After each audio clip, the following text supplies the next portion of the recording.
to be a winner. You don't have to steal to get enough. You don't have to lie and call me brother. Sometimes I think I just about had enough. Another war begins in South Africa. Oh my God. Another night of shambles, guns and knives. And the reason why it's so easy to discover is them diamonds in the ground worth more than my life. People make me cry. Sometimes when I'm alone, people make me cry. People make me sad. Some people in this world, they make me sad. Oh, been there.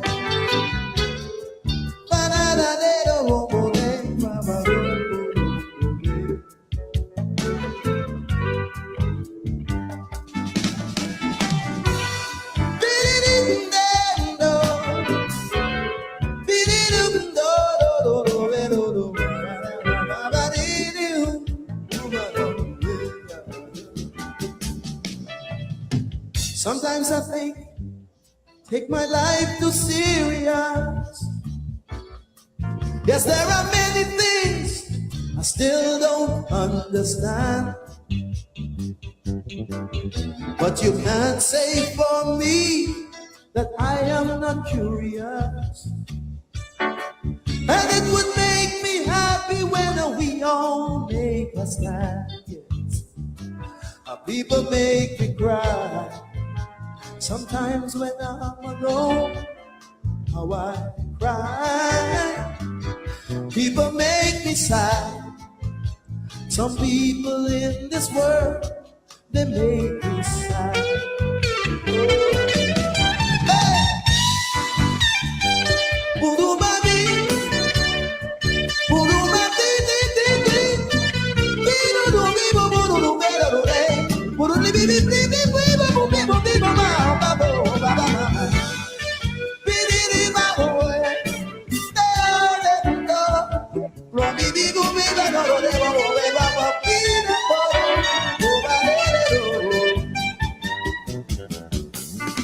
Sometimes I think I take my life too serious. Yes, there are many things I still don't understand. But you can't say for me that I am not curious. And it would make me happy when we all make a stand. People make me cry. Sometimes when I'm alone, how I cry. People make me sad. Some people in this world, they make me sad. I'll tell you why. Because you don't have to cheat to be a winner. No, no. You don't have to steal to get enough. You cannot take my life away and still call me brother. Sometimes I think I just about had enough. What? You take my home, you take my pride, you still want to use me?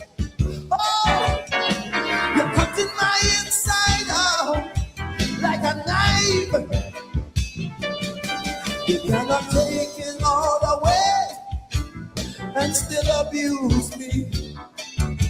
It's them diamonds in the ground worth more than my life. People make me cry. Sometimes when I'm alone, how I cry. People make me sad. Some people in this world, they make me sad. People make me cry. Sometimes when I'm alone, how I cry. People make me sigh. Some people in this world they make me sigh. Oh, I don't hold me down the day. Oh, I don't hold me down the door. Make me sigh. Some people in this world they make me sigh. Oh, been there.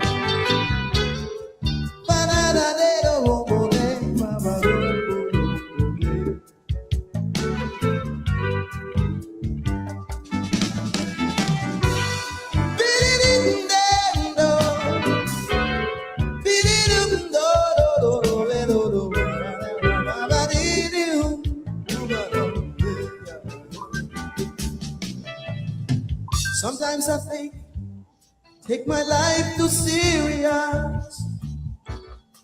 Yes, there are many things I still don't understand.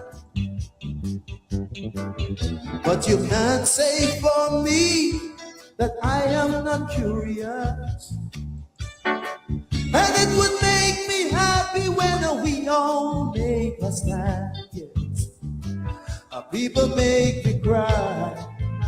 Sometimes when I'm alone, how I cry.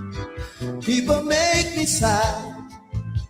Some people in this world, they make me sigh.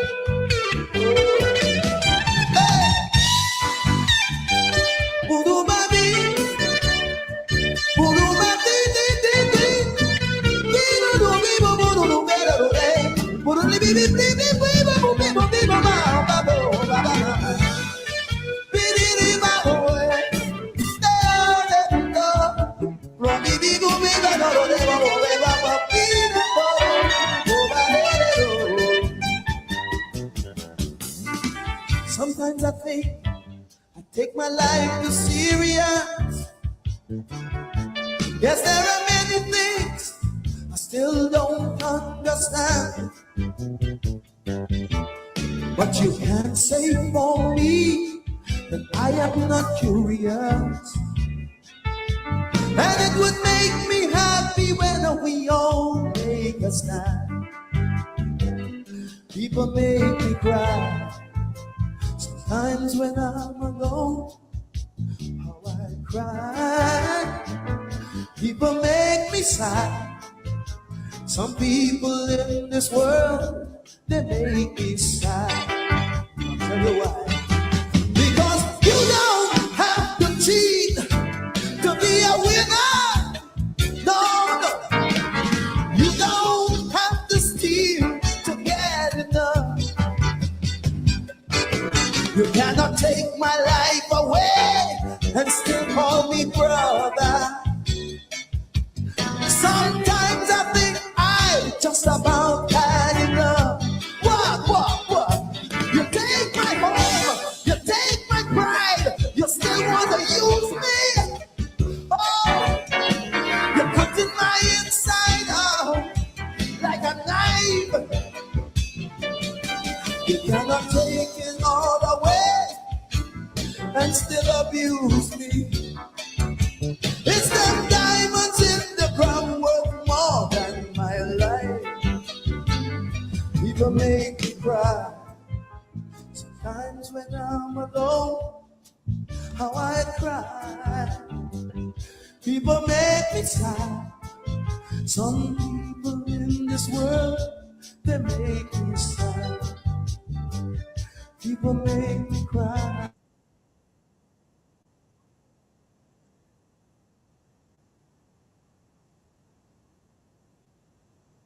I am not original. And maybe none of us who grace the airwaves can claim originality. But I come from the seed of originality. King David Rudder, we happen to say to share the same first name, but that's not why I love this brother. And I am not the only Rudderite. We have a Rudderite on tonight in a couple of minutes. They say when God was sharing gifts to Calypsonians, he gave Sparrow all the gifts. But I'm saying, when he was sharing gifts, he gave David Rudder a special gift. The king philosopher of Calypso in our time, Africa, just the name of that, Calypso. A little bit of jazz from our brothers and sisters to the north. We came on the same ship from the same place, dispersed in the Americas. That's why they say diaspora. It means dispersed. A little bit of jazz. A little bit of Shango. We call it Comfort in Guyana. They call it Santeria in Cuba. They call it Shouter Baptist in some part of the Eastern Caribbean. They call it Pocomania in Jamaica. And they call it Voodoo in Haiti. A little bit of jazz. A little bit of folk. And plenty calypso. David Michael Rudder, Africa. Sometimes I feel that I take myself too seriously.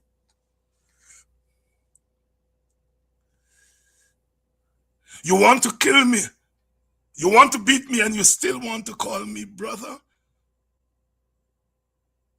You want to tear out me inside and you still want to call me brother. Sometimes I feel I've had enough. But when I think about them gold, when I think about the oil, I gotta stand up. Some people said David Hines is about identity politics. Whatever that means, identity means to what or to which I identify. I identify with Rudder. I'm a Rudderite. When I was younger and I got to Rudder concerts, I used to be up front. Under this stage, up front. To touch the hem of his garments. Those of you who are Christian understand what I'm talking about. Good evening and welcome. I know I don't have to tell you all to share the link. Some of you all are very, very astute. You already shared the link. Tonight's program is special. We're having Amanza Walton. I've been told by my younger producer, Dr. Hines is no longer Amanza Walton Desir. She dropped Desir. And she's now Amanza Walton. And I have to confess, I don't be too much on the... I ought to, but I don't be too much on the social media, so I don't know this thing. But my producer swear to God that is no longer Amanza Walton Desir. Is Amanza Walton. Well, for me, is Amanza. When I first started this show, 2021, yes, it's 5 years, more than 5 years.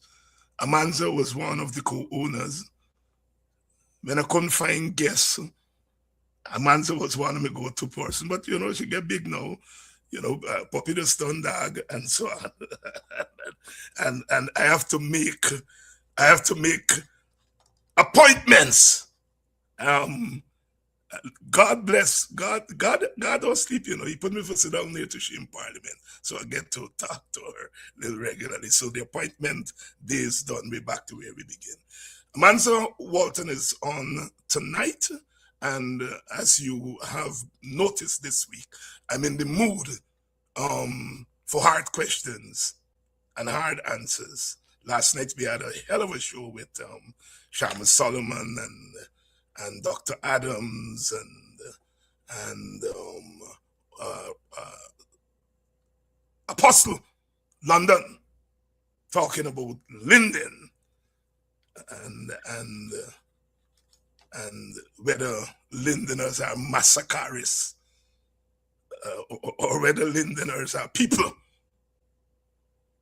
who could do wrong things and did wrong things, but were not barbarians. I think, in essence, that's what we talked about last night. Deep shit, as they say. And I'm not using shit here in the negative sense, you know? You know, as we learn here that the word dogger, the origin of the word, it comes from Hindu Sanskrit, which means the child of a prostitute. But as we in the Caribbean do, we take negative things and make them positive. We turn Douglas to mean the fusion and the unity of different ethnicities. But when they create the word, so I'm not telling you I'll stop using Douglas, because when we use it in a positive sense. And so, therefore, last night we had a hell of a program. And the night before, we had Takumo Gunse, Sister Adriana Thomas. And before that, Vincent Alexander, which Vincent Alexander's program was widely covered in the conventional media because he dealt with the issue there of whether the current opposition leader has any authority or power under the law to recall current commissioners. And so there was an interest in that beyond politics. And tonight, Amanza is here, and you know, I said on this program that whether you like Azuddin Mohammed or not, star. And I think Amanza is also a rock star. One of the things about living in a village is you get to walk, you get to talk, and you get to listen, and you also get to eavesdrop. And one of the things is that young people talk to me as an old man and so on, right? Sometimes they just tell me that I got a little swag in me as an old man, so they talk to me. And so it's not just about talking to the older people who I think I'm in touch with their political rhythm, but I'm learning now from talking to young people that they are perhaps more informed and more in the thing than we give them credit for. Because they just tell me something that I myself just want to fall off. You know, the old Calypsonian spoilers say, I want to fall. Young people recite to me my own words sometimes, and I be shocked because I just forget what I say. When you're talking every day, you forget what you say yesterday or last week. And so when young people meet me and tell me, and I say, what you mean? And they say it's not, you said it towards the night, and so on. And so in a sense, Amanza is a rock star. We have to deal with that phenomenon in our politics. I always said the first rock star in modern politics was David Granger. I remember when David Granger came on the scene. I mean, that brother was treated with a kind of royalty that I don't even think Burnham and Chagan got treated with. And I think he introduced, if you will, the rock star phenomenon in our politics. I'm not saying there weren't political rock stars before, but I think in the modern era, there is a thing. I mean, Brian Lara was our first millionaire cricketer. And people don't realize that. And so in many regards, he was the first rock star. So when you see the others nowadays, Hetmeyer, don't make more than 30 or 40 runs, but he's a rock star. You know, and you try to figure it, you know, or figure it out. They used to get people who making thousand runs. And now Ed Miles was going to walk out, and he got down on his knee, and he last couple of balls, he make 30 runs, but he's a rock star. That's why when I meet you at the airport the other night, I said, bye, I am so age, and I look older than I am because of you. Because you're breaking my heart so many times. And if I get on a belt, I would have asked your coach permission for put some good lash on you. Yeah, of course, he has a sense of humor, and he laughed and promised to do better. He went on to the World Cup and did do better, although he's still making me put on a 2 months from age and every time he walked to the crease. Good evening and welcome to Politics 101. I think you all are ready for Amanza Walton. Amanza Walton. Amanza, is my producer correct? Or are they carrying tales out of school?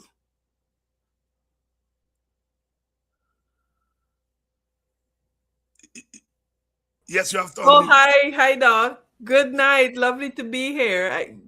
If your producer is correct about what? About you making it easy for us to call your name now. You're dropping your name, and you know Amanza Walton. Listen, yes. As we talking the thing, let me talk the thing. So I have been Amanza Walton for maybe the last 10 years, but I have children. So it's very easy. It's much easier when you have children and you travel together that you all have the same last name.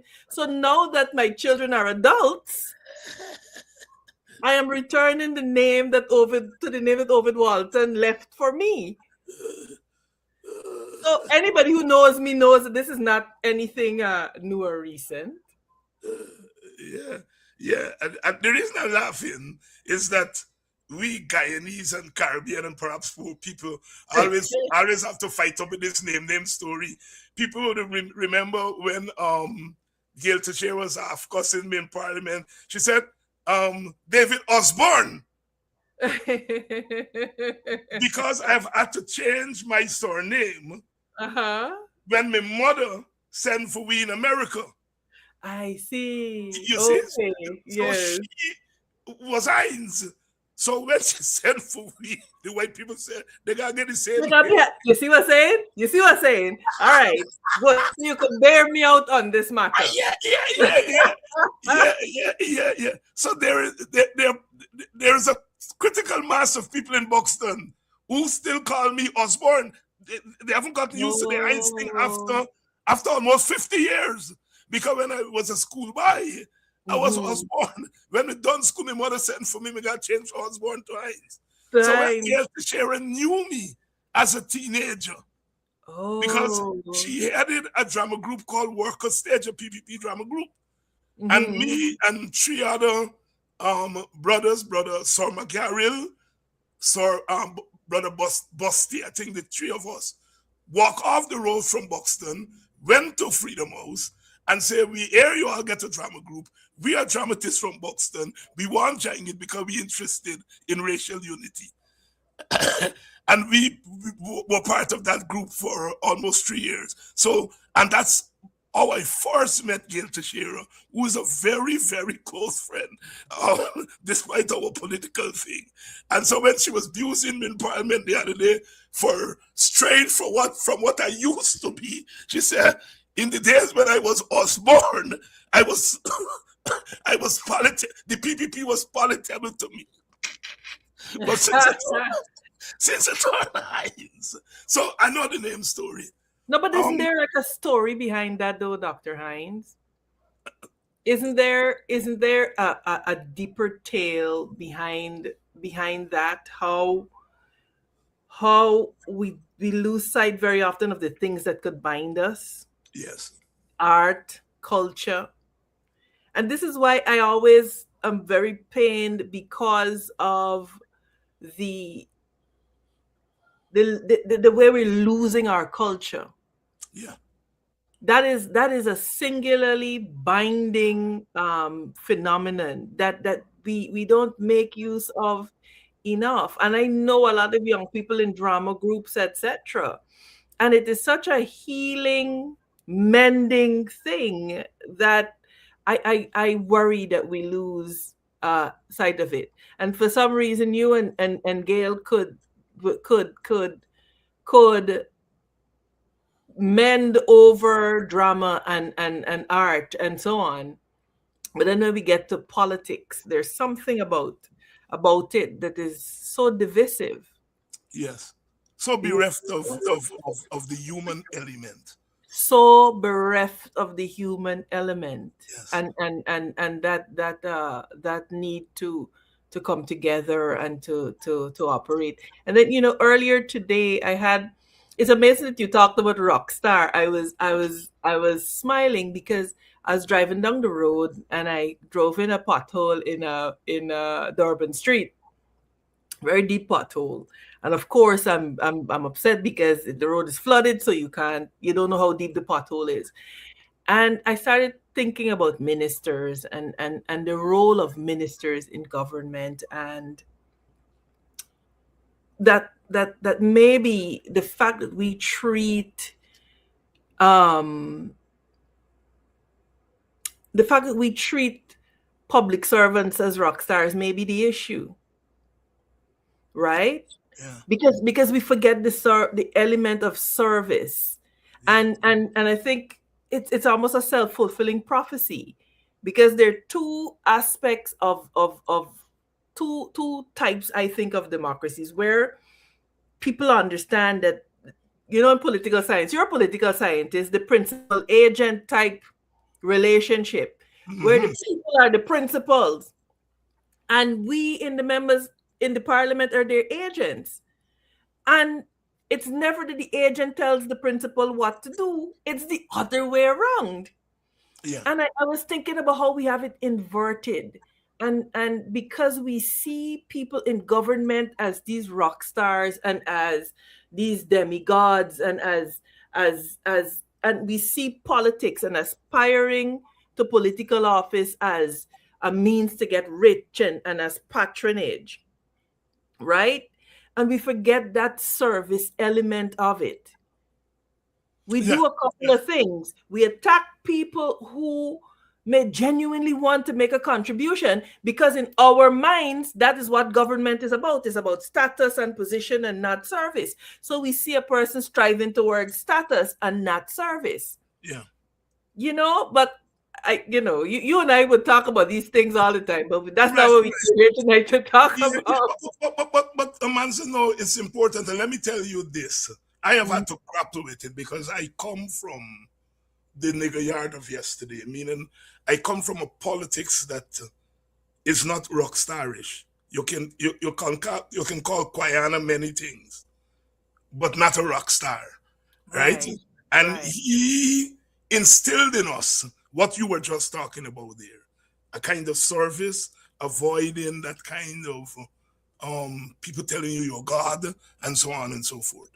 But the world moves on, and a set of young men during the budget debate, I was going on one night, as you know, after 1, 2 o'clock, 1 hour late nights. And I was passing at the line top there where they congregate and so on, and they stopped me. And these are young men in their 20s. And they're what we call street boys, meaning Right. they get a motorbike, they get a fancy thing and so on. And they said, Doc, like you and Amanza, all right. I said, why you ask me to? Well, I didn't know that when we there in Parliament, that put the camera on you and so on and so on. Oh, So they're telling me that they see me and you gaffing, and they picked up that I would gaff with Priya, who was sit across from us and so on. So I said, yeah, me and Amanza, all right, Somehow you can't talk to, she will come back in the because we think that we can win if she's one of the top candidates and so on. So I said, well, why you all say that? Big man, you know you invite me on this program to talk about And different they said things. it. And they tell me that about Azadin. And recently, they've been telling me it about Dexter Todd. And I'm Mhm. saying this because the young people are working out their own relationship with those of us who offer ourselves up as leader. They ain't telling me, well, she deep in political science. She I think they take those things for granted, but they're going to something human, something something that we political scientists have dropped from our description of politics, and that's that human instinct. I don't know why I like this by, or but I just like it. And I think Mhm. that is something that we have to grapple with, right? And that's where I have been thinking about the rock star phenomenon and how we can take something that may on the surface be negative, but turn it in to a positive. And I think we have to grapple with these new changes. Um, you and I share something. We are deeply in love with David Rudder. Yes, Why, yes. why, why you love that brother? I mean, who expresses a thought grounded in the Caribbean reality the way David Rudder does? Yes, I mean, I'll wait. You name me one person and I will wait. The yes, man has a utility of words. yes, And it's unlike anything I've ever seen, you know, and his pieces are always a tune of the time. If you want to know what was happening in a particular time, listen to a David Rudder song. yeah, He would tell you about 1990, yes, right? You want to understand what's happening with Haiti. Look at the piece he just played, Africa. You know, I had the experience, I had the chance to listen to see him in concert at UE when I was at school in Trinidad many years ago. It's something like you've never seen. Well, you've seen it multiple times. yeah, It, yeah, you can't describe it. yeah, yeah, yeah, yeah, yeah, yeah. And that's what I'm talking. It is that thing that the words to A describe it certain doesn't. je ne sais quoi. Yeah, yeah, But if the French have the word for it. yeah, yeah, yeah. Amanza, a lot has happened in the last year with you, as far as politics are concerned. Um, you were a leading member of the PNC as a parliamentarian and member of the Central Executive and so on. Um, you made your exit, you formed your own party. You made it to parliament in a political atmosphere that is not kind to so-called third parties.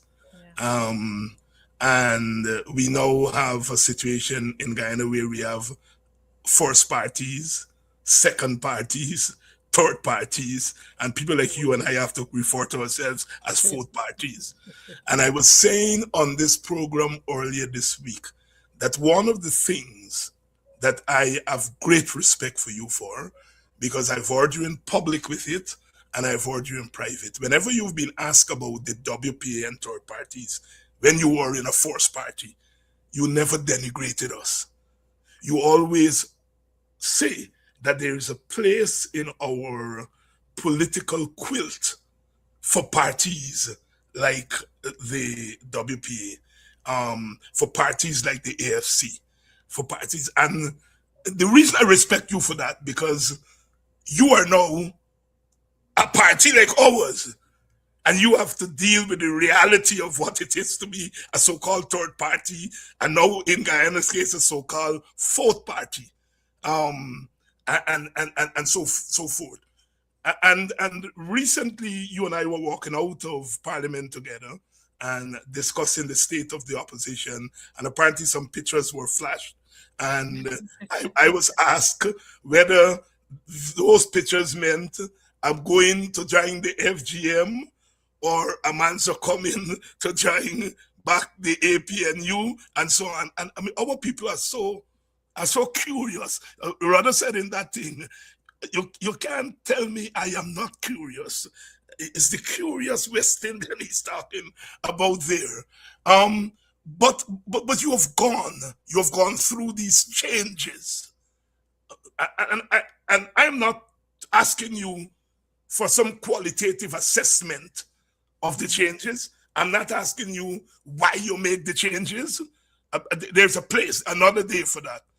What I want to get from you is, what have you learned as you've made this transition from a first party to a so-called third or fourth party, but you're still in the mix because you are in parliament and you're still in we face?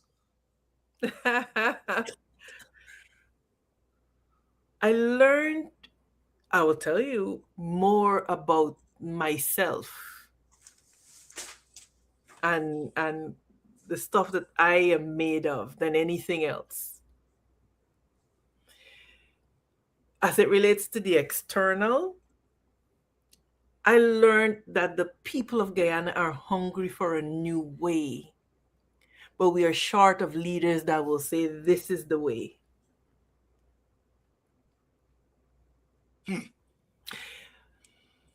The rise of parties like Forward Guyana Movement and WIN is not accidental. It's a response to a desire in the heart of Guyanese people. And as people who would lead in one regard and serve in another, we have to be nimble enough to pay attention. Because at any one time, leadership, political leadership, is a reflection of the soul of the nation. And what you're seeing is a desire for a different way. What you're seeing is an acknowledgement that what we've been used to is not working anymore. And we want something new, we want something different. And our job as political leaders is to hear the people and respond accordingly. Because in the politics of it, the constitution, sovereignty belongs to them, to the people who exercise it through their elected representatives. And so we have to evolve as our people evolve, and we have to grow as our people grow. And Guyana is telling you that we're tired of the two-party type thing. In a multi-ethnic, multicultural society, there has to be a mechanism where, yeah, we don't see eye to eye on everything. The WPA and FGM may not be on all fours ideologically, but in the wider scheme of things, in the bigger scheme of things, our interests intersect and they complement each other. And so how do we agree without being disagreeable? How do we disagree without being disagreeable, rather? So working those things out is something that I had to learn and to do, as well as what to say and what not to say, because sometimes as a political leader, you feel the need to justify yourself. I left the PNC. People want me to bash the PNC and bash Aubrey Norton. Why? Why? And it takes more discipline not to say sometimes and to go out there and to affect somebody that is on the same side of the fence as you in any event. So discipline is something that I also realize you have to have a lot of if you're going to operate politically. So those are just two of the things I've learned, but for the entire journey, just gratitude about what you're learning and understanding that in politics you cannot always be stuck in one mindset because the world is evolving right? And so you must necessarily evolve with it lest you become a relic. Yeah, yeah. And, Manza, when you get as old as I am, both chronologically, but politically, meaning you're in the business a long time, you get to change your hats every now and again. And so I'm changing my hat now to the professorial hat. And because I'm interested in your observation that there's a crying out for change, a movement from the binary of PPP and PNC, and that new parties like WIN and FGM they are a reflection of that change. But have you taken into consideration that manifestation of this yearning for a change happens on one side of our ethno-political division and not on the other side? Because both FGM and Mhm. WIN gather their votes for the most part from Mhm. the African community, and that the same kind of organizational manifestation of Mhm. this yearning for change is not manifested on the side of the Indo Guyanese political constituency. I think I don't agree with the proposition. Okay, I think it manifests itself differently, but it okay. manifests itself nonetheless. It may That is why I manifest said itself, that is why I said organizationally. right. It might manifest itself quietly. All right. Okay. It All right. may manifest it, but there is discontent. Yeah. Uh-huh. There is discontent. And there is discontent like there has never been discontent before. Yeah. Uh-huh. So we have to appreciate what that is and not try to bring it down to binary elements where it's not necessarily the case. But Because why is that discontent not manifested itself well, why is the discontent manifest itself organizationally on one Mhm. side and not the other side? You feel because I it is if you harken back to 2015, right? If you harken back to 2015, it's the exact thing. You see the rise of the AFC and then the minority government and then the coalition. And so there has always been a side that has been a catalyst for change. mm-hmm, And what you're seeing is that catalytic effect, mm-hmm, right? mm-hmm, So I view it as a good thing. I view it as a positive thing, mm-hmm. which is because unless you have people who are catalysts for change, what are we doing? We're going around this one bush all the time. And so I don't think it has anything to do as much anymore with an expression of ethnicity as it does with an expression of class, right? Because now you're finding the struggle is more classist, and then you have to figure out what makes people tick. Some people could be discontent, but they're gonna stay right here because that is what they're used to. That is what they know. Some people will be discontented and they will decide, I want to strike out. Yeah, yeah.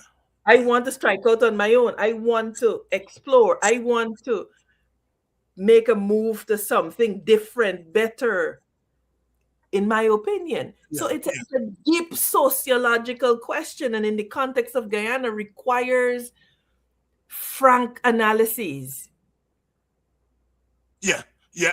And part of what I'm trying to do here is to get with that frank analysis. And I'm cognizant of history.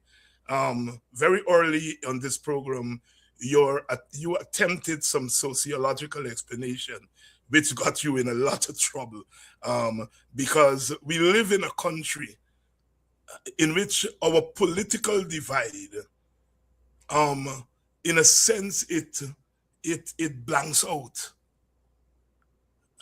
a lot of the space for an honest discussion about politics. And when one attempts, as you did then and as you're doing tonight, an honest discussion of politics that intersects with race or ethnicity, um, you get into a certain kind of trouble. And I'm very cognizant of that. But you've raised the issue of race and class. And it is um, one of the issues that has really emanated from our long struggle of the poor and the powerless versus the powerful, but coming out of enslavement and the birth of race, the question of those who are racially not people and those who are racially people. And any serious thinker, any serious political activist in a place like Guyana has to deal with that question of race and class.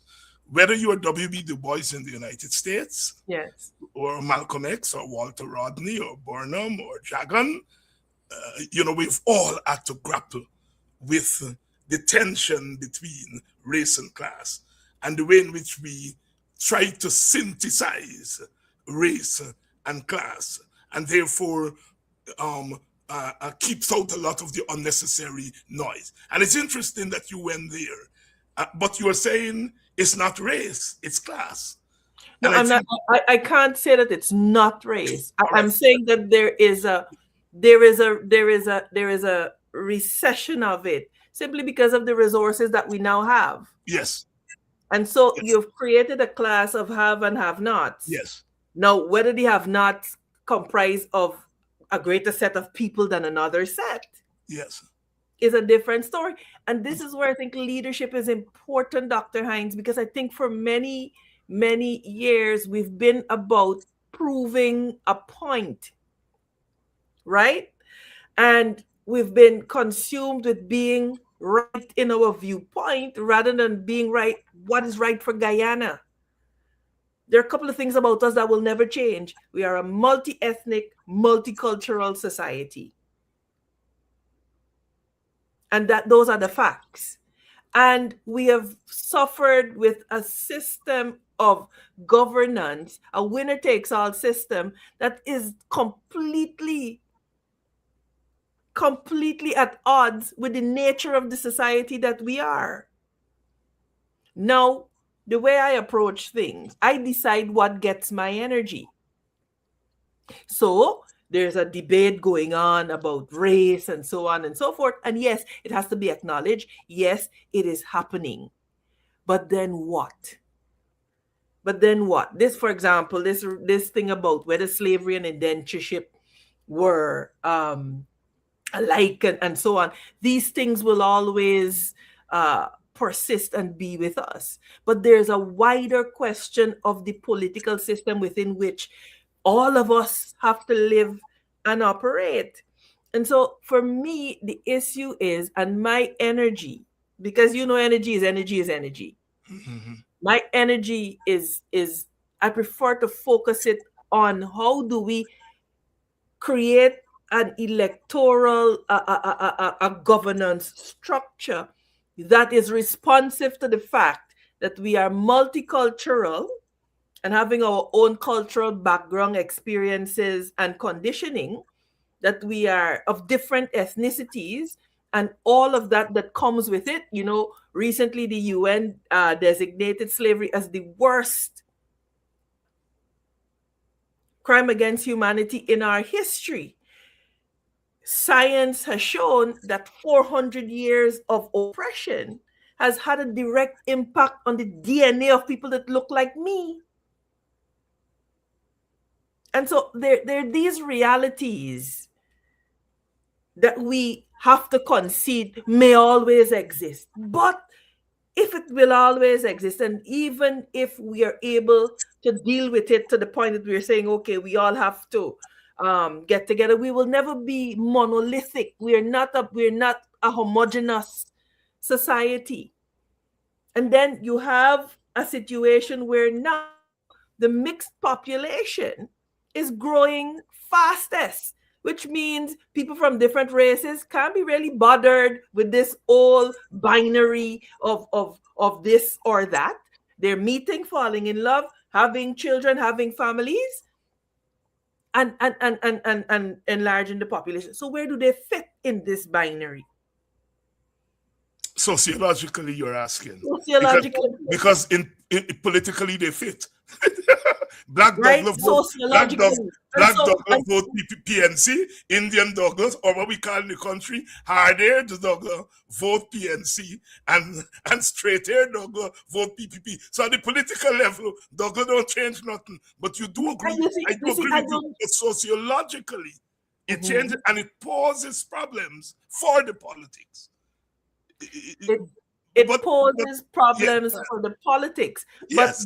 But I have this, and people may say it's naive, and you know, the more experienced people want to say, oh, it's politically naive and whatever. But I have this urge in me that says that just maybe we could shift it away from the identity.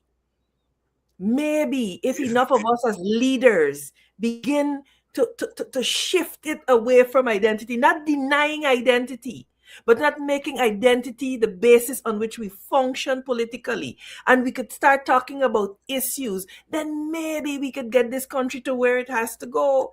So people may say it is naive, people may say this, but I submit that every great change was birthed from a group of people who see something. The odds are against them and say, you know what, nevertheless, we got to persist. Nevertheless, we are going to try. And so not because I'm unaware that there are these tensions and you know, I see you had a very spirited discourse with Brother Ogonze and so on. I'm not unaware that these exist. But man, where you put your energy is where you get results. And I am focusing my energy on making sure that we raise the consciousness of our people so that we begin to understand that, one, we are deserving of a better country. If you're Black, you're Indian, you're Amerindian, you're Chinese, you're deserving of a better Guyana. And anything that detracts or takes away from Guyana being a better Guyana, we have to shun. And racism and identity politics is something that has bedeviled us for the last 60 years. So how long more are we going to encompass around that bush that has not yielded anything but kept us in conflict with each other and is now allowing other people to come in and reap the riches of our nation? Meanwhile, we are continuing to be embroiled in this thing down here. I have no interest in continuing to be embroiled in this thing down here.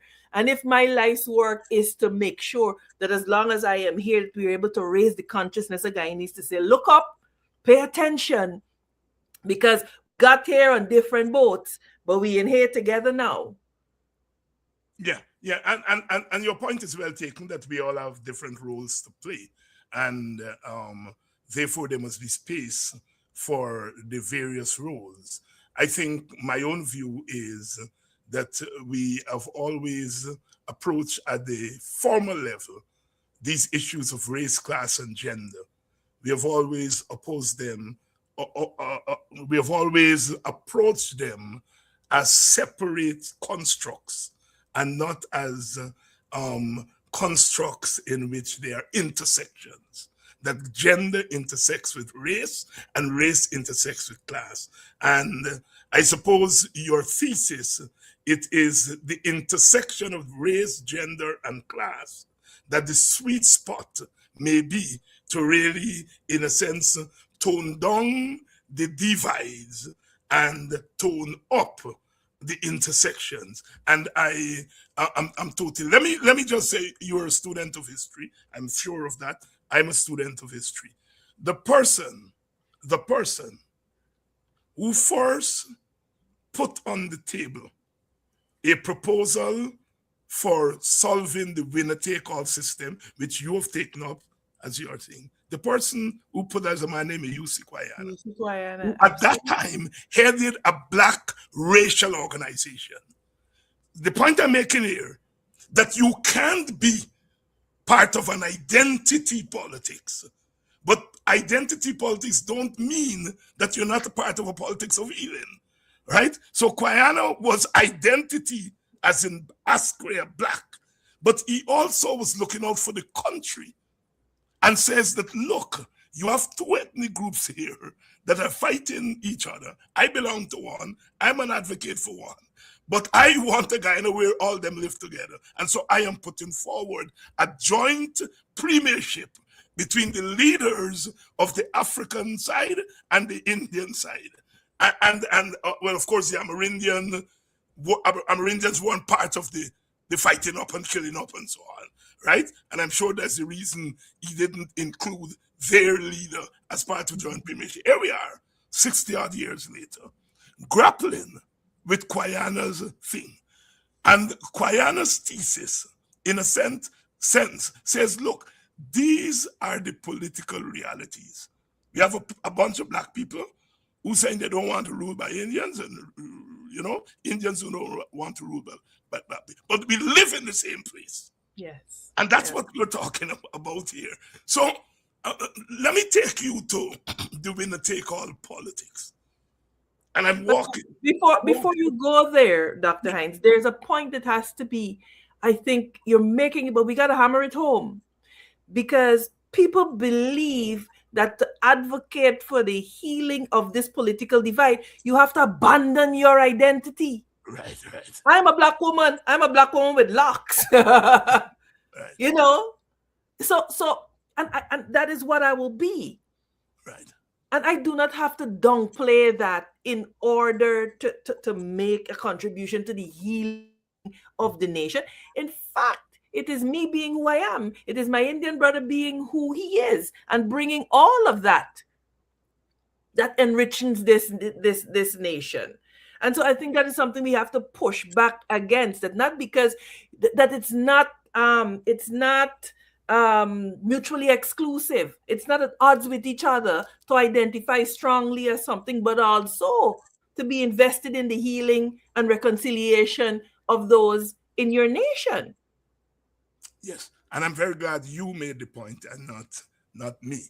And here on the program tonight. You know, Amanza, in 1961, Guyana called for joint premiership. Jagan and Burnham said no.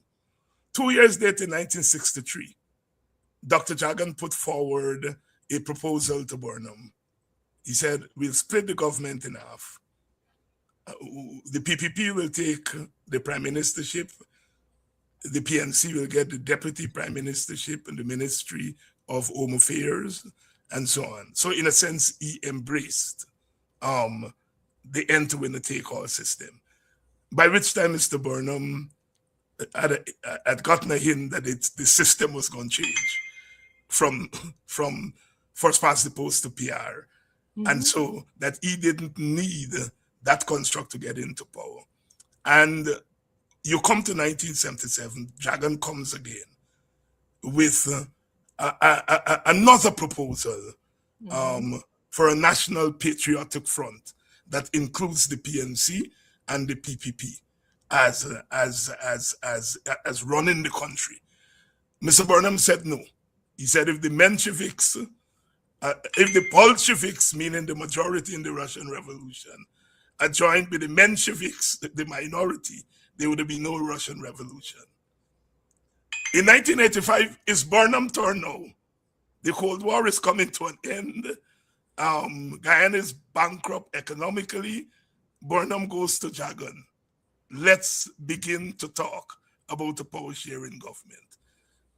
As bad luck would have it, Burnham dies. Hoyt said, I ain't going with that story thing, right? Jagan, on the eve of 1992, says once he gets into power, he's going to advance the Mandela formula. Mandela came to power, and Mandela looked around. He said, I have the electoral majority, but I have to heal a nation. So he called in de Klerk, and he said, you're going to be a vice president in me government. And then when the radical Africans in Catalan start behave bad, he called their leader and he said, you're going to be the Minister of Home Affairs. You're going to stop the story. And that became known as the Mandela model. And Jagan said, when I get into power, I'm going to embrace the Mandela model. He gets into power, he turns his back on the Mandela model. Corbyn and Jagdeo, in the face of public pressures, met again, and they decide that we got share this power sharing story. Hoyt, before he died, after much resistance, said power sharing is an idea whose time has come. Corbyn feels that he has to take Hoyt's vision to another level. And so he and Jagdeo sit down, they hammer out a power sharing arrangement. Jagdeo goes and he comes back and he said, deal off, right? They blame Janet Jagan for it, the stories. Now, I tell you that history to say that you and I are part of a longer tradition that has searched for a healing of the nation. And I am answering your question as to whether you're naive. No, you're not naive in believing that we can solve this thing. If you're naive, then Guyana was naive, and Jagan was naive, and Burnham was naive. And we know that they're not naive. So you are part of a long tradition. And I am asking whether you don't think that it must be taken into consideration that others, luminaries, rock stars before us, have dealt with this issue and they have not come up with a solution. They failed. And whether our thrust for this healing should not take into consideration the reasons why they failed. It absolutely has to take into consideration the reason why it failed, right? So that you could avoid it. Yes. But I want to submit to us that there is something different happening now. Right. Numbers estimate that Guyana's population by 2030 could be as much as 3 million. How many of those are going to be Guyanese? Because your population don't necessarily mean citizens. And so something has happened with the coming of oil that has created conditions that would say that our unity is almost an imperative for our survival as a Guyanese nation. And that might have been something that has never existed before. Yes. Yes. And maybe, just maybe, we're the generation that could leverage that, as it were, to make a change, right? But we have to, it brings us right around to the question of how do we do it? Yeah. It brings us right around to the question of GCOM and all of these other institutions that are the ground zeros, as it were, for the kind of reform that we want to have happen. As it stands right now, there's no incentive for the PPP to change. They have power, they have money, and they have, the only thing that will make them change is if the people make them change. And for us to do that, we have got to begin to change our minds about how we perceive and our relationship to power. We have a crisis of civic imagination. We have a crisis of civic imagination. Amanza, I think you've made the distinguishing point between past approaches and the approach to the face and the question of oil. We're now a petrol state. And I want to take you to two places. Mm-hmm. The first place is we have two arguments that have been made in the public space in relation to oil. One argument is that we have to fight Exxon to get more for Guyana, to get a fair share, a fairer share. And the other argument is that what we are getting now, is it equitably distributed? along the lines of class, along the lines of gender, along the lines of race. The problem with the two, for me, the problem with the two arguments is that they're not intersecting. We have one argument over here, licking down Exxon every day, ring fencing, this fencing, that fencing. So we're talking about equitable distribution between Exxon and Guyana. And then we have over there, we're talking about equitable distribution along the lines of social class, along the lines of race, along the lines of gender. Where do you stand on that binary? On the issue of the distribution intra-Guyana, I don't look this themselves. 58% of Guyanese are living in poverty. So it is obvious by that very objective metric that the oil wealth is not flowing.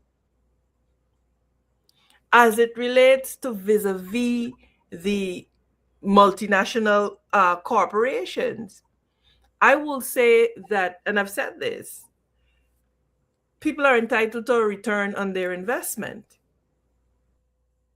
I am in a time where this is what it is. This is the contract that we have. And so I have to, as an individual who operates in politics and as a political leader, focus on how am I, within these conditions that exist right now, get the best deal for my people and make sure that I don't repeat that mistake. So it looks like, okay, what are we doing with what we already have? Because again, it's about where you put your energy. Because we're already getting, and what are we doing with that? We auditing. How are we protecting the environment? We haven't even gotten to getting a larger share of the pie. Because what are you getting a larger pie for the PPP to thief more and to be more corrupt and to spend more?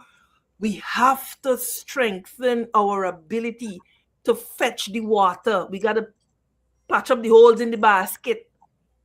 That looks like a strong auditing regime. It looks like a strong department to oversee the oil industry, not a 3-man commission with Jack Deo and two of his minions, a whole petroleum commission. It looks like building out the institutions that will give us the capacity to handle. If we can't be faithful with a little bit, we can't be faithful with plenty.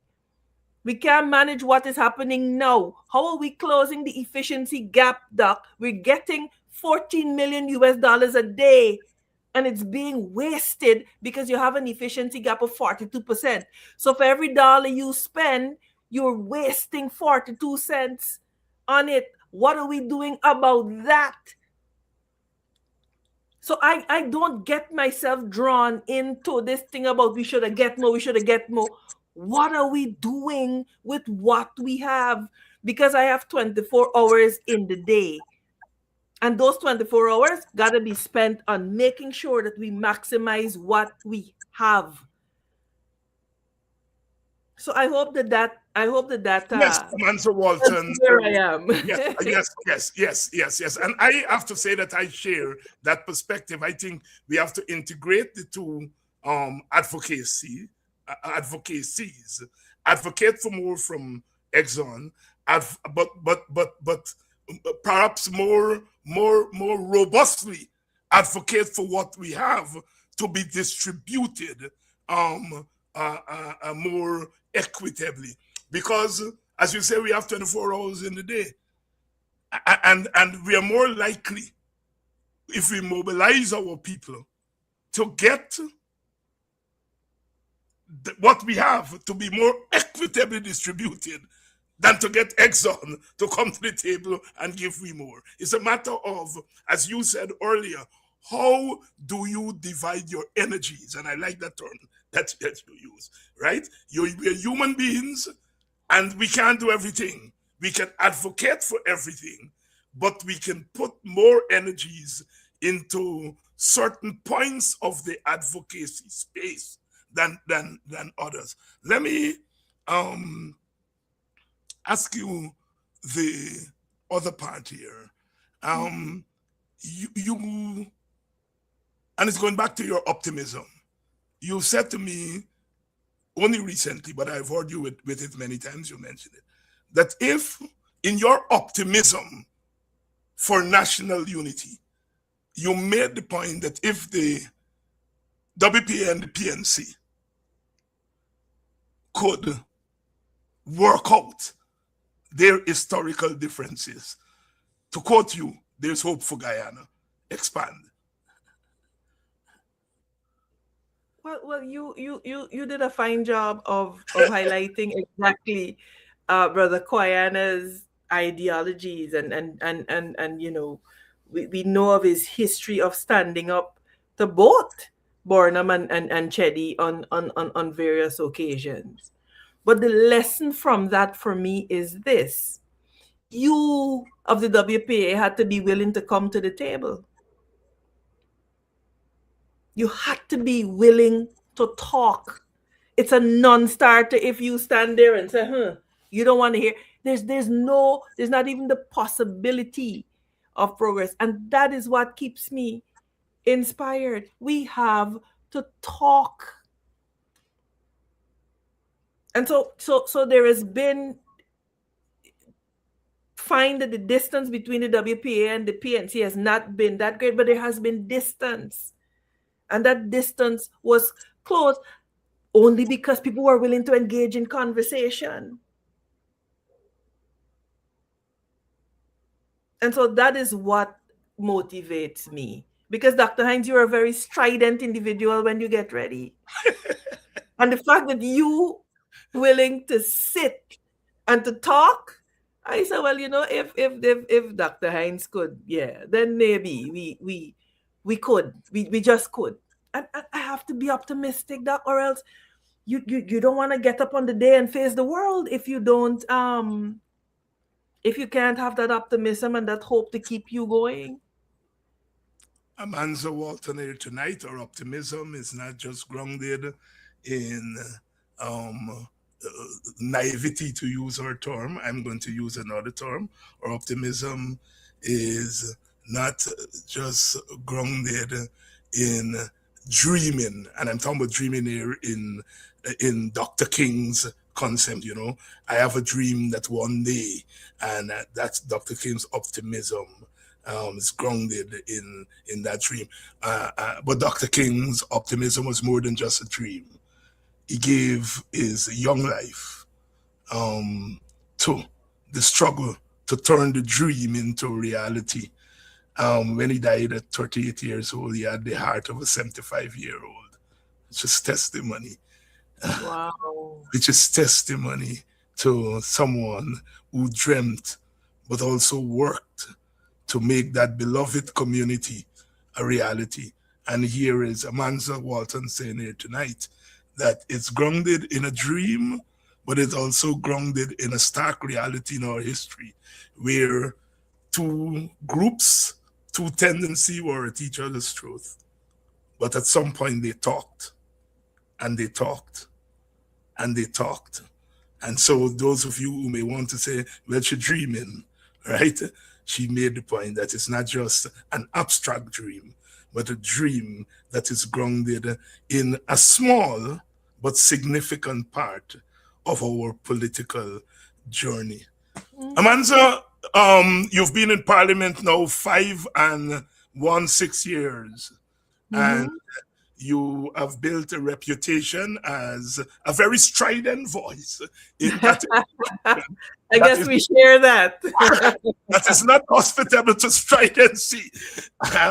And recently, the issue of distribution of parliamentary committees came to the fore, and your party is the only party in the National Assembly. And I have to say there are 1, 2, 3, 4, 5 parties in the National Assembly, because the APNU is not a party, it's a coalition of parties. And the APNU delegation includes a WPA representative and 11 PNC representative.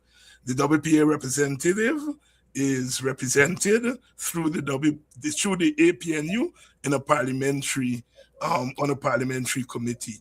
And your party is the only party that's not represented on a parliamentary committee. To the best of my knowledge, the APNU and the WIN party were amenable to work out an arrangement where you would be represented, would serve on a parliamentary committee. But that the government, or let me take that back, I want to be as accurate as possible, that the speaker, guided by the standing orders, ruled that you could not. And back and forth over that, and people have been talking about the formula used and all of that. And you know, as a strident man, my thing is that the best formula is always the formula that will bring consensus. Yes. And sometimes rules do not anticipate change situation, and we have to live with that. I still think if I were the speaker, I would either temporarily suspend the standing orders in order to accommodate you in a committee or not, in a committee or two. But obviously, the speaker was adamant that he was dealing, you're a lawyer, so you know what is strict constructivism, that he's going with the letter of the standing orders rather than the spirit of the standing orders. Talk us through, what are the lessons you are learning from that? It's done. It's clear that they're not going to bend the rules. It's clear that the standing orders do not anticipate certain things and so forth. But what I want to get from you is what lessons are you learning, and how does that inform your political moves as we move forward? I see it as, it seems as though there might be blackout there. Just as Amanza was about to answer probably the question that a lot of you want answered. It might be blackout, and let's see if she's going to come back in. Good evening to all of you, and welcome to Politics 101. You're out in your numbers tonight, which shows that there is an appreciation for voices that are not necessarily grounded in a large party. As I said, we now in Guyana have 4 parties. We have a first party with 36 seats, a second party with 16 seats, a third party, here she comes, back. Here she is, back. Is it black out there, or your finger touched something that you weren't supposed to? Amanza, you're back with us here? You have to unmute.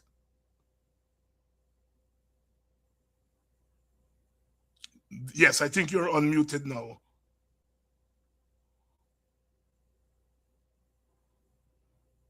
While she is sorting that out, while Amanza is sorting that out, just signal to me when you're ready, Amanza. All right, you're ready. So I'm reminding you of the question: what are the lessons you are learning from that tangle? She's still trying to work our stuff out there. Had an old friend who used to say technology baffles. I love technology, but it baffles.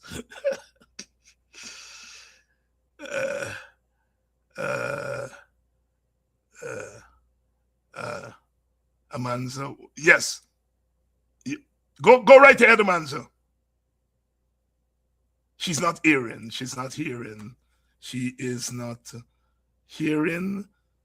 She is not hearing. So she is working on our she's working on our audio there. Good evening to you all. It's Friday. They say thank God it's Friday, and Friday means that you've come to the end of the work week. But for us political people, um, the work week doesn't end on a Friday. Thanks to all those of you who sent in your comments on the programming this week. Next week, we will try to continue. On Tuesday, we are going to be having Dr. Terence Campbell and Ganesh Maipal, the leader and whip of the APNU delegation. So we're not leaving out anybody. We are trying to bring in our guests and to get back to where we were. Amanza's trying to get our audio. Yes.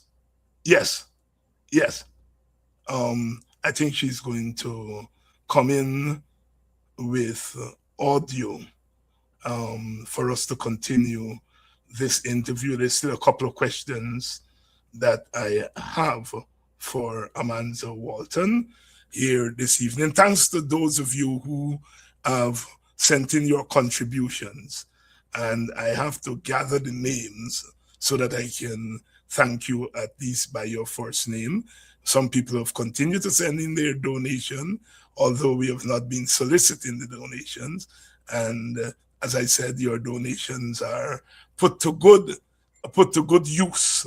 We, as you know, we run a website, our pages. So we just don't do the program. We also do reports and news and post stuff from others. So we maintain a website, and you may have heard me use the term my producer. We do have a producer because, oh God, I can't carry the load now like long time. And so I've had to seek help. And these days you have to give people a stipend to help you and so on. And I have been getting help. So when you see the output on a daily basis from Politics 101, it is because of that help that we have been getting. Let me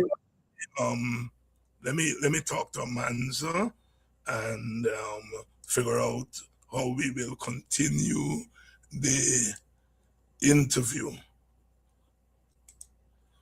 See to discover is them diamonds in the ground worth more than my life.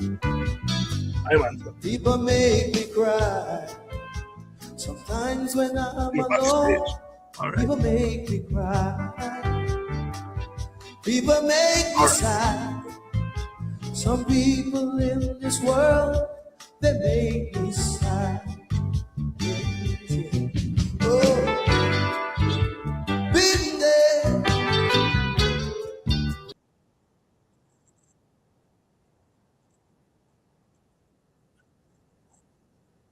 All right. That was quick. Can you hear me, Dr. Hines? Yes, I can hear you. Awesome. Right. I don't know what happened. The technology just literally blanked out at that point. All right. Yeah.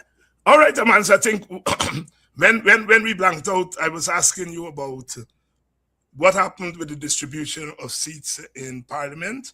Mhm. First of all, do you think the system is fair? Does the system need reform? How do you propose to reform the system, and what lessons you learned?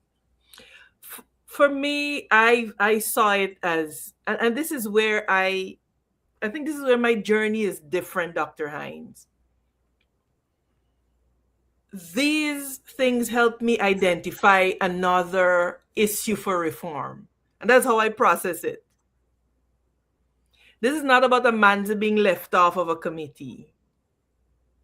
Because, like I said to people, I didn't get into off the politics for, positions and so on and so forth.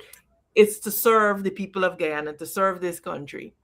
And so it's not about Amanza being left off of a committee or Amanza Be- It is, for me, an indication of the system failing to contemplate that a duly elected representative of the people should be able to sit on a committee. If it's Amanza, if it's David, if it's Tabitha, whoever that person is, if it's Gail Teixeira. You see, Dr. Hines, I think we have to come back to what Parliament really is. Traditionally, we have looked at Parliament as the place where politicians exercise power. That is not Parliament. Parliament is the place, is well, not the ultimate, because those are elections. Parliament is the place where people exercise power. Because the Constitution says sovereignty belongs to the people who exercise it through their duly elected representatives. So this is not so not putting Amanza on a committee is not hurting Amanza as a person. What it is doing is that it is taking away from the people expressing the power that the people have, because Parliament is the people's house. And so it comes back what we started this show with. Early in the show, we talked about Rockstar and service and so on and so forth. We see Parliament as a place for politicians to go. We don't see Parliament as a place where the people's power is exercised, where the people's questions are answered. And we don't see Parliament as the ultimate forum to hold the government accountable for spending your tax money, for what happens to your children's school. So the paradigm has to shift. So for me, it's okay. This is something else that we need to reform, not because it adversely affects Amanza. It could be Amanza today. It could be somebody else tomorrow. And all that is doing is quelling the voice of the people. So that is my perspective on that. What it also has done is indicate to the people that the government is afraid of scrutiny. Because you see now, for example, they have said that the Economic Services Committee will meet quarterly instead of every month. And so because we confuse Parliament with personalities, we are missing the point that we keep losing our power. Because Parliament is people's power. And like I said to the speaker, this is the people's house. And the people have to understand that the degree to which their representatives are curtailed is the degree to which they are curtailed. I saw with some amusement. People say, "Oh, it's good for share thing," and what people don't realize that they're celebrating when they do that is that they're celebrating the diminution or the whittling away of their own power. Because Amanza is not there because of Amanza. Amanza is there because the people power put her in there. And then you have people, "Oh, you got leftover votes." And I'm like, okay, what is a leftover vote? Guyanese got up and exercised their franchise in a particular way. There are no leftover Guyanese, are there? So, Dr. Hines, that is how I process things. So people, so for me, it's always seeing what the opportunity for reform is. I'll give you an example. We have a case currently before the CCJ that we brought last year, and it has to do with ballot access and the fact that we were left off of the ballots. And people had a lot to say about, oh, this, that. And when we began to educate and to share with people why this was important, it never mattered before, because you always had these two parties and they always had everything. But when we began to break it down to people, people were like, oh, okay, this should matter, this should concern us. So because the matter never mattered before, people didn't stop to appreciate how serious it was. But it mattered. And it does matter. And this is why, in spite of the fact that they we've been slapped with all kinds of costs, we are bent on pursuing this because we see it as an area for reform. Because unless we are able to break this winner takes all politics, we're going to be trapped in this cycle over and over and over again. So it Yes. is done, but for me, it's just who tick another area for reform.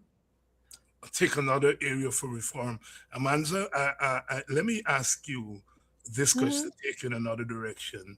We have had a change in the political architecture, as you heard me. We used to talk about third parties, now we have to talk about fourth parties, Both, because yeah. we have had a change by virtue of how people voted at the last election. And one Mhm. of the consequences of that change is that there is a conversation, a serious Mhm. conversation about the composition of GCOM, Mhm. certainly on the composition of the opposition nominated members the of GCOM. And there are two arguments. One is that a new opposition leader gets the right to determine who the opposition nominees are. The other side of that argument, Vincent Alexander was here Monday night, Tuesday night, I think, and he argued that the commissioners are officers, constitutional officers, and not representatives of political parties. So if a new major opposition political party comes into power, that should not affect the representatives on the GCOM who are nominated by the opposition, that the role of the opposition leader kicks in if there is a vacancy in what is a permanent commission, so that if somebody resigns, let's say one of the three commissioners resigns or, God forbid, becomes incapacitated, then the opposition leader, the present opposition leader, gets to spearhead the process by which that vacancy is filled. I know you have uttered some views on the issue.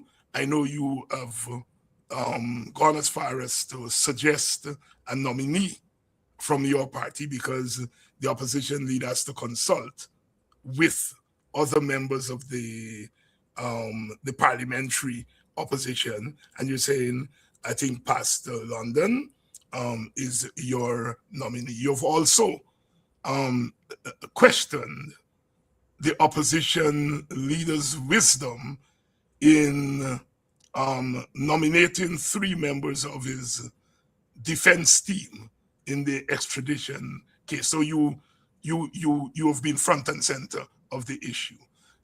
First, my question to you: where do you come down? Do you come down on the argument that a new opposition leader has the right to recall the nominees and replace them with quote unquote his nominees, or are you on the side that the commission is permanent and a change in the opposition leader does not mean automatic change of the nominees? Where you stand? I'm on either side.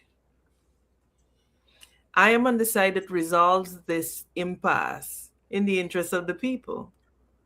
And I made my point very, very clear because the leader of the opposition wrote to us, myself and Mr. Norton, and stated what his position was. And in my response, I was clear. I'm not coming down on the side that they should stay, they should go. I am interested in what the moment offers us in the interests of the people of Guyana. And because the two positions are contentious and there is not a settled constitutional position on it, is why I have decided that I will utilize my energies to how we resolve the impasse. What is true? What is true is that there are two opposing constitutional interpretation. What is true is that there is a new leader of the opposition that 110,000 people have voted for. What is true is that you have 3 serving commissioners that have a lot of institutional memory and know-how. All of those things are true at the same time. What is also true is that the opposition representation on the commission has not had the opportunity for renewal for how many? For almost a decade now. Whilst the PPP has renewed their opposition and has built capacity times over, whether who resigned, whether who passed away. So those are facts. And they're facts that leave the people in the lurch, as it were. Because this war happening on one side of the divide, you talked about that earlier. Yeah. This is opposition against opposition. And that does not serve the people that we were elected to represent, which is why I said that in the face of constitutional uncertainty, we still figuring out what it says. One body says it says A, one body says it says B. Usually when that happens, you end up in court. Yes. So what you're going to have is the opposition carrying the opposition to court. To court. For demoralizing our supporters. And I want it to be made clear because I see people talking a bundle of nonsense, but why not call for Claudette Singh to go? I'm going to address that. But I am concerned with the opportunity that the moment offers us. And it offers us the opportunity to show and to demonstrate that even though we are from different political parties, we can sit around the table and we can discuss matters. And that is why I have offered a compromise position. You got 3 political parties, one person gets a nominee, and you move on and you represent the people. One from APNU, one from WIN, one from Forward Guyana Movement. Because listen, if you got 40 seats in the National Assembly, it's 3 commissioners you get in. It doesn't exceed that. If you got 20 seats, it's still 3 seats the opposition has to have on GCOM.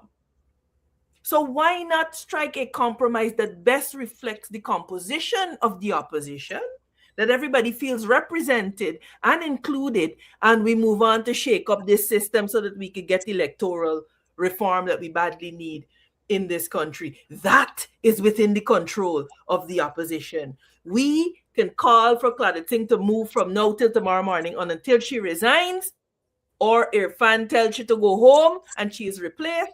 That is not within our power. What is within our power is how the opposition utilizes this moment for renewal. That is what we can control. And that is where my focus is. And this is why I said, APNU get 1.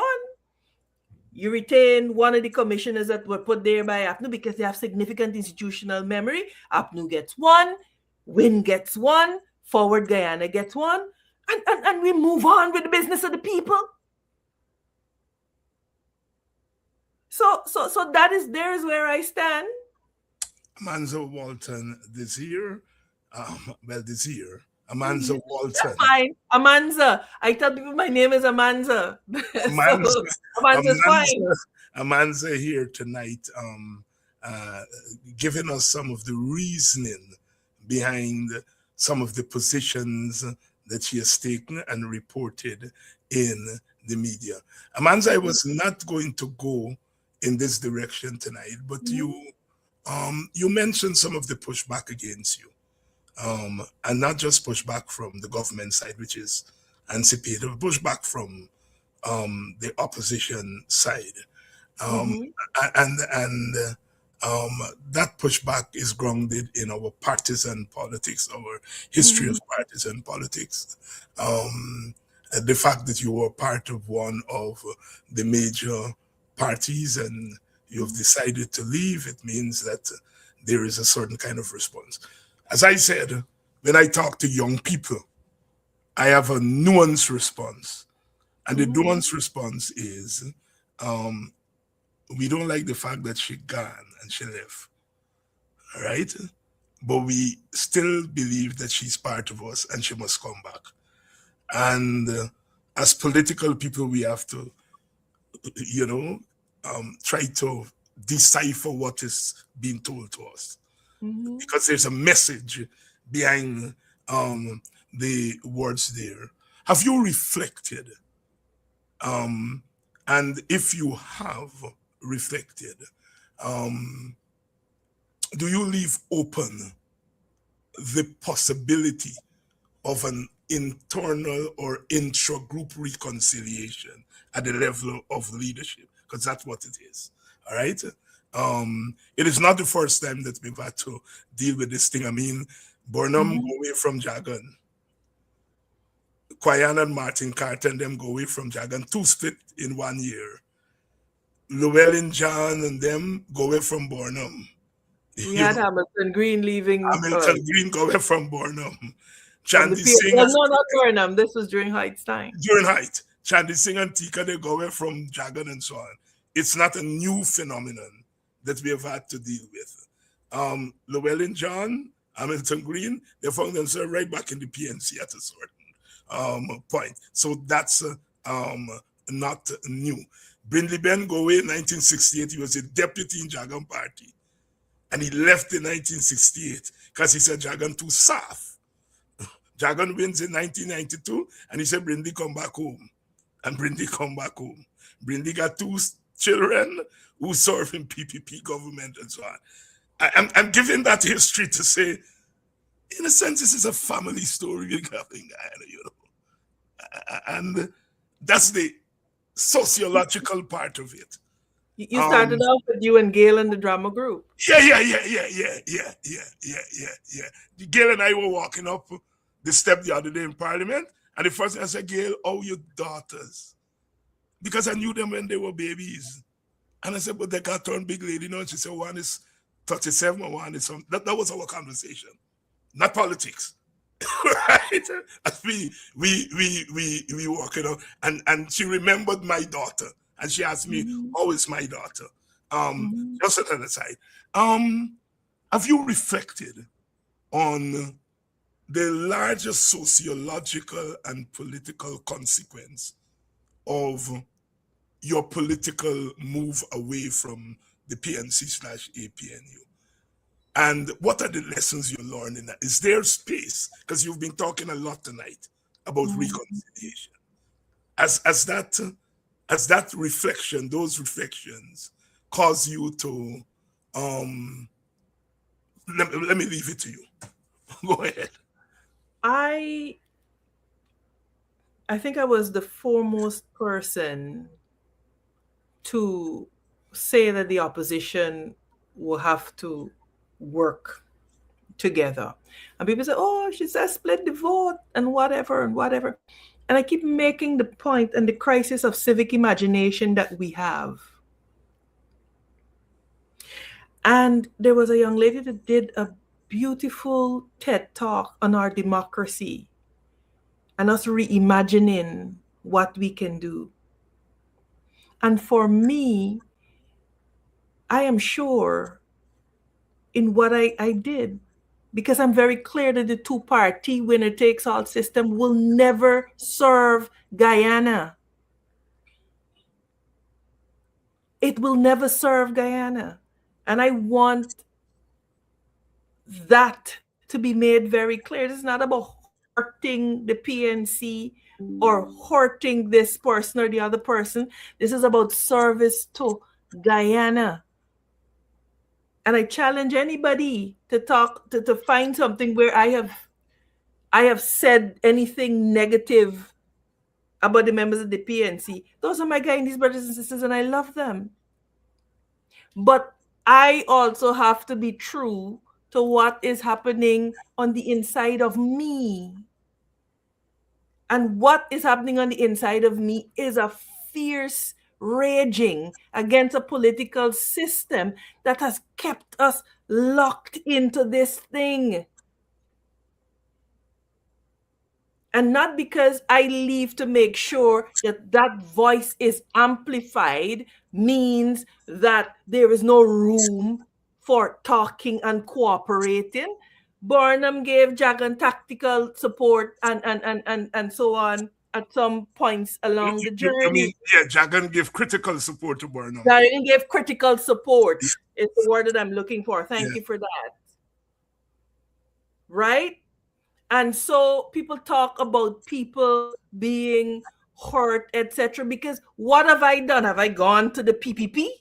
No, I have not.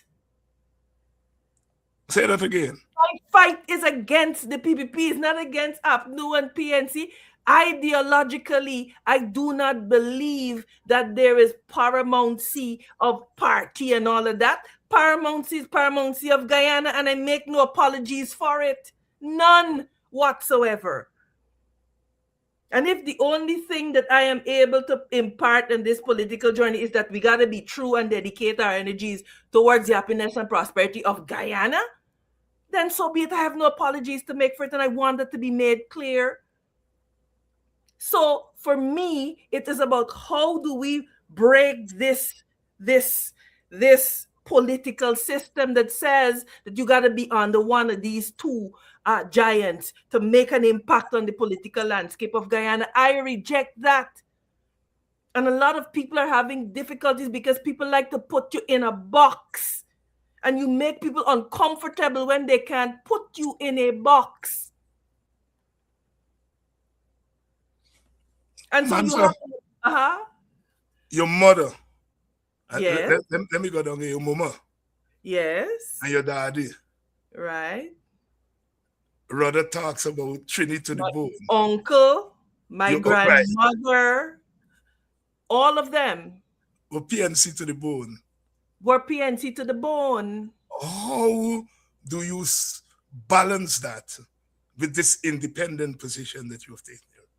Because I am not anti-PNC. I am anti a system that keeps Guyana trapped in a two-party system. This is why I could speak to anybody from the PNC. This is why I could embrace. This is why I could hug, because my fight is not against you. Our political leaders of the past have done us a disservice in that they have made it appear to be that because you differ ideologically, and I can tell you about something about my parents. The one thing that they taught me is to must be true to what I believe. And that is what they believed at the time. And so I would be doing their memory a disservice if I were not to be true to what I believe. And I believe that the two-party system, in terms of it being a monolithic block, nothing wrong with coalitions and coming together, etc. And this is why you have movements, because they're responsive to a particular time. They're responsive to something that is happening in the country at a particular time. So, Dr. Hines, that is how I truly feel, and I regret that people feel, oh, they're hurt. But you know what amuses me more than anything else? There are people who have stood in the PNC. There are people who have been in leadership position in the PNC, and they left to go join the PPP and put on a red shirt. I left because I believe in a deeper truth for the people of Guyana. And I get more hell than the people who have actually gone there. Why? Behind people that they have been cussing for years. Why? Because that's a very important observation. You got to tell me why. You've got to tell me why. Right? You've got to tell me why. You the sociologist. It ain't me. I ain't the sociologist. You've got to tell me why. And so these are things that we have to study. And I thank God for them same parents that I had, them same parents, because they were tough, they were strong, and they said, girl, you got to be true to you. You got to be true to what you truly believe God is saying to you that you are here to do. And I don't have no apologies about it. And let me say, a lot of people start off as being misunderstood. But I am happy that we are here, that I have this platform, and that I'm able to speak into the lives of Guyanese in the way that I could not have done. Amanza, You I want me to bring to bear my study of politics and tell sociology and me. history and answer your question? Because them that gone with the red shot, they don't think they would make a difference. But they think that you would make a difference. You're going or going back would make a difference. And I tell you, as Mr. Nelson is saying in my country, in my village, Mr. Nelson, he said that's the gospel truth, not gospel. He said that is The the gospel. gospel. Yes, the gospel Dr. Hani, I truth. am here. I am here and I am using every breath and sinew in my body, not to serve Amanza, but to serve the people of Guyana. And this is why I started off by saying I don't want to be a rock star. Because when you elevate us as political leaders to that kind of thing, you forget that we are your servants and you become our servants. And that is an inversion of democracy.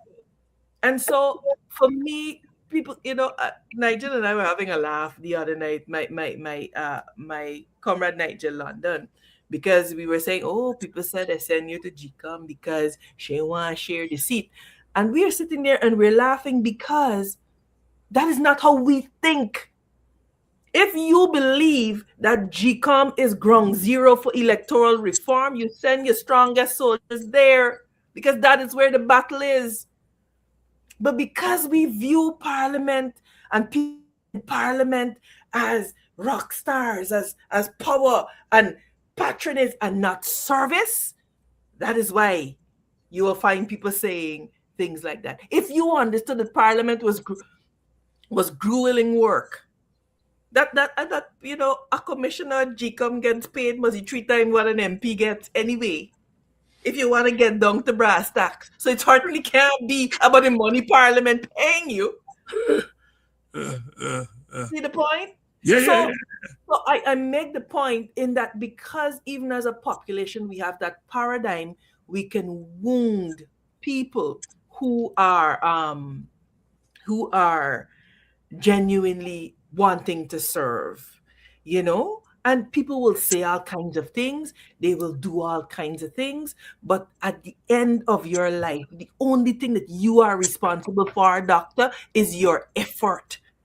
That's the only thing you got control over. You do not necessarily have control over the results, but by God, you have full control over what you put in and how much you put in and the integrity with which you pursued what you believe. And that is where I am. And some people will love you, some people will hate you. You don't see Jack Dio sitting down and obsessing about who don't like him and whatever. That is the nature of politics. You take your position and you stand by it and you fight for it. And if as you grow and as you evolve, you have the humility to say, you know what? At that time, I saw it this way, but because of these conditions, I have had to reevaluate. And this is now a more advantageous position. Then you do that. And there's nothing wrong. It's called growth. There's nothing wrong with growth. There's nothing wrong with evolution.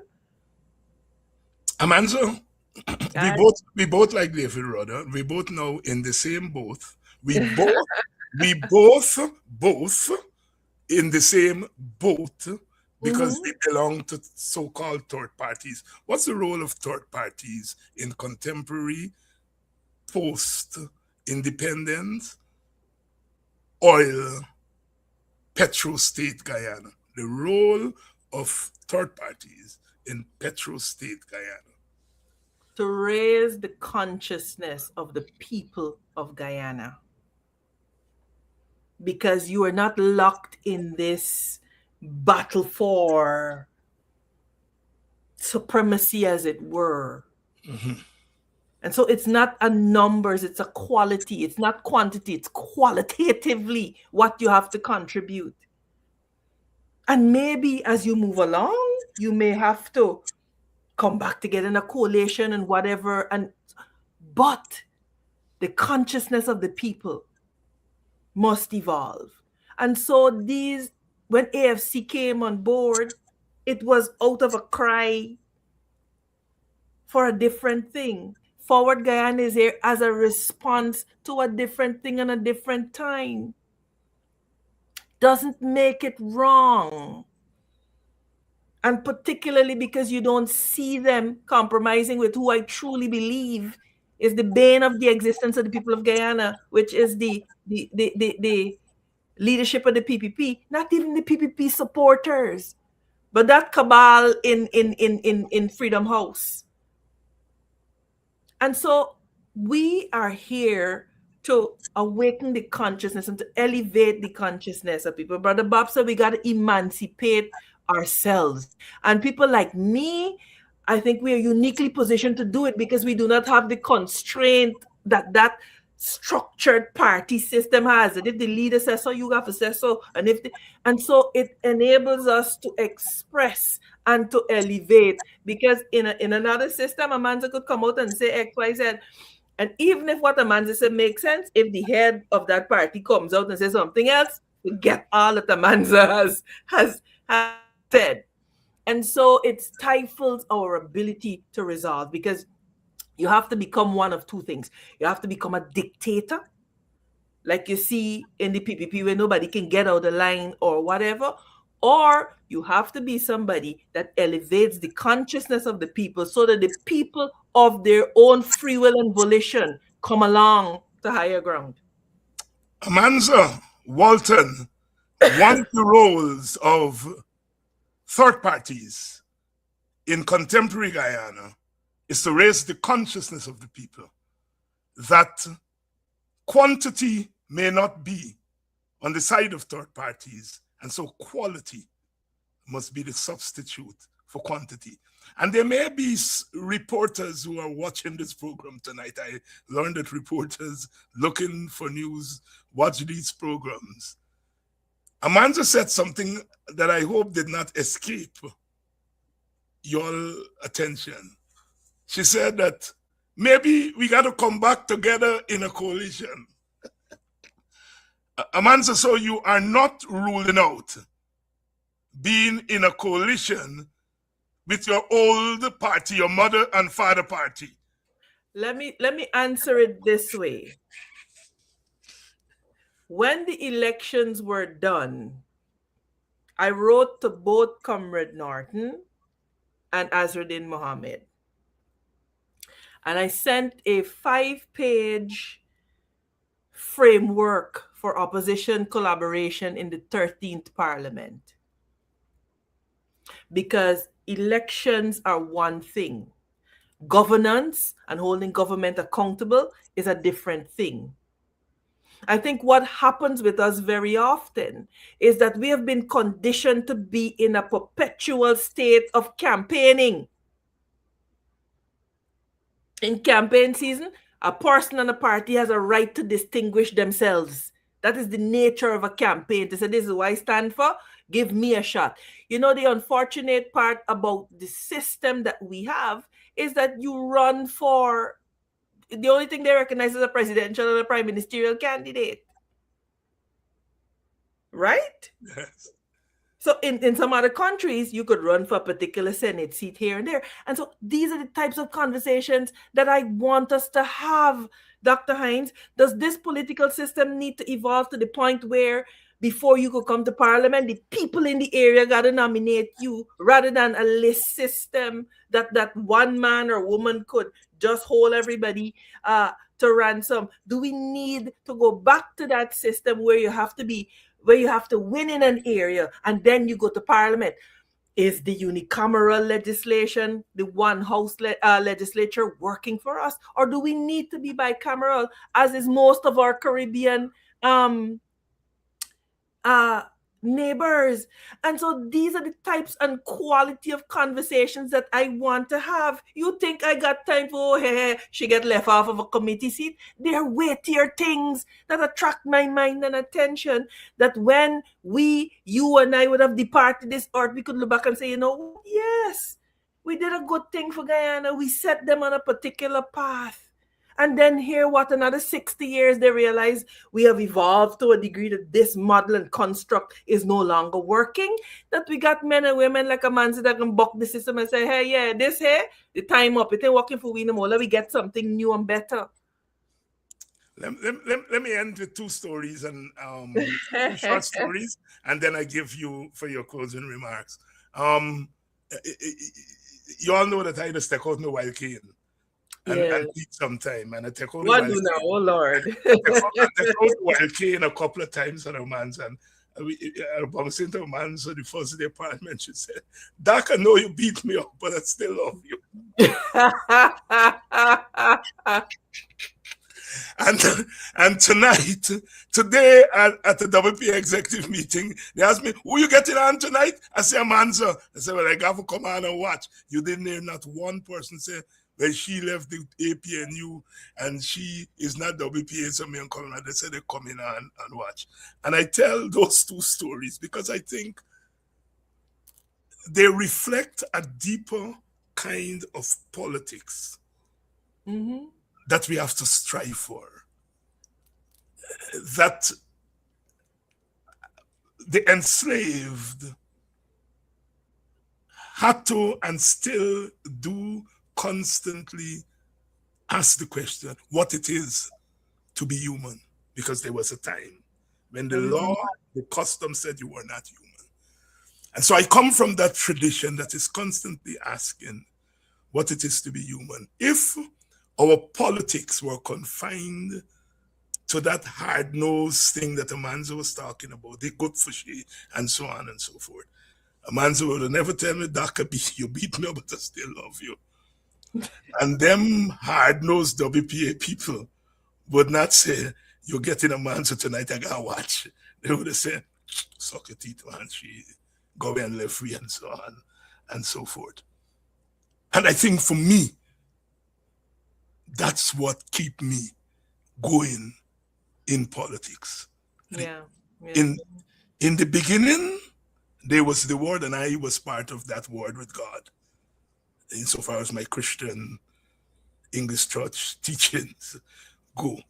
And I think in the end, it is we, the believers, who make God possible. God created us, but we are the believers. And if we do not believe in God, there is no God. All right? And so I just want to put that element there. I know sometimes I rub even my supporters the wrong way. When I call Jack Dio, brother Jack Dio, they just cuss me nasty. At times when you always calling these people, they won't kill you, they ain't get time for you, not their brother. And I gonna take the blows. But where I come from, a brother is a brother. There's blood brother, and then there is the brother in the larger cosmos. I am still hoping that my activism can make Jack Dio a brother. I'm still hoping that my activism can make that political coward Freddie Kissoon a brother. You know? Yeah. And so therefore, perhaps I'm getting old. All right? And they're losing some of the stridency. Because sometimes the logic of where you go, you know, Amanza, you set a strident example, and your supporters expect you to be strident 24 hours in a day. You know, it comes from, let's go to David Rudder, eh? Day of the Warlord. He asked the question, how do you tell a nation that its head is bloody? Yes. Short of beating it over the head. Yes. So how do we let our country know that we're wounded, short of exposing and touching the wounds? Right? But in that song, he says it's up to the good people. Right? He says, what was the chorus? Even in this loud desperation and raging despair. Oh, Jesus Christ. We gotta let them know that the good people say so. Right? He said our babies are watching. Right? He said we gotta tell them no. And so, in various forms for me, it comes as a no to a two-party system, a winner-takes-all system. that we gotta change, Doc, if we are gonna. And this country is a beautiful country. Guyanese are some of the most beautiful people, but we have lost the indomitability of our spirit. Amanza, um, I'm so glad that we did this interview tonight. I think you've clarified for me because Mhm. often we hear the consequences of thought and not the origins of thought. Aha. And I think I've gotten to some of the origins of your thought. I with you on the two-party system must go. I with you on winner-take-all system must go. I think if winner-take-all system goes, the two-party system is weakened. Absolutely. And so they're bound together. Thank you very much for coming on, and I shall see you. I was about to say shortly, but I say in the fullness of time because In we the don't fullness of time. We can't say very soon, very shortly. very shortly. But Thank you I so will say this, Dr. Hyde. Yes. One of the chief agendas of Forward Guyana movement has been that Parliament must work. Yeah. Are getting there in that they are working. We got to now work on the regularity. And that's the next mission. We got to get Parliament to meet more often. There must be in our standing orders a timeline that says every 21 or 14 days or whatever, a sitting of the National Assembly must happen. And I want to make the point as to why, Doc. You see, opposition is a part of government. And every fourth sitting is the opportunity for the opposition to bring private members' bills, which means the opposition gets the opportunity to showcase in the National Assembly what its agenda is for the people of this nation. And so if the PPP could keep less sittings and not get to a fourth sitting in time, they would happily do it because it robs us of making a lot of the interventions that we need to make as an opposition party. We've got to look at migration. We've got to look at the issue of environmental protection, etc.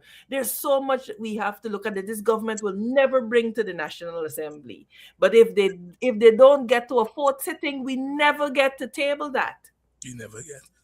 And for what it's worth, Amanza, I just want you to know that the WPA, myself, we are in support of moving from a part-time parliament to, at a minimum, a half-time parliament.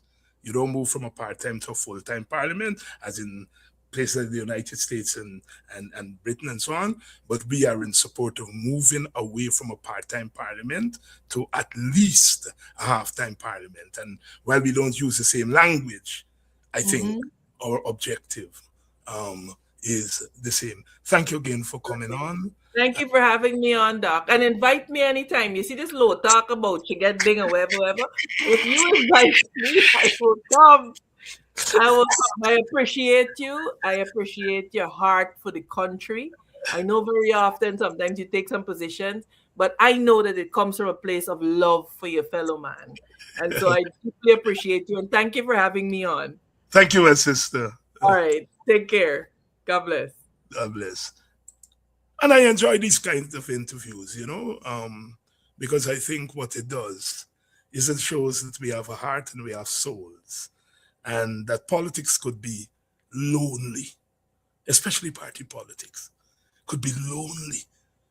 It could make you cuss and go on bad and so on. And at the end of the day, you got to still sleep when night come. You still got to sleep when night come. You still got to say howdy to people.